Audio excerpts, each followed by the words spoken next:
अल्लाह की निगाह व लुत्फ़ व करम मतवज्जे होती है और सब अमूर की इस्लाह हो जाती है। देखें व्यूअर्स, माशाल्लाह से इस्लाह हो जाती है। तो हमें कोशिश करनी चाहिए कि हम ज़्यादातर जो है ना वो दुआओं के एहतमाम के ज़रिए से अपने काम जो निकलवाएं रब ताला से।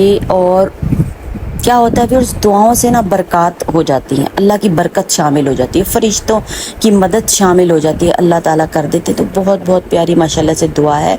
और ये दुआएं जो है फ़ातिमा ज़हरा अलैहिस्सलाम की भी ये दुआ है, वो भी इस दुआ का एहतमाम करती थी। माशाल्लाह, सुभान अल्लाह, सुभान अल्लाह, सुभान अल्लाह, अल्लाहु अकबर। जब जन्नत के लोग जिनको दुनिया में जन्नत रब ताला ने वाजिब कर दी वो भी दुआएं करते थे, तो फिर हम क्यों ना करें? हम क्यों ऐसे बैठे रहें और बस दुनिया में मसरूफ़ रहें कि बस दुनिया ही है, दुनिया कुछ भी नहीं है, दुनिया एक पानी का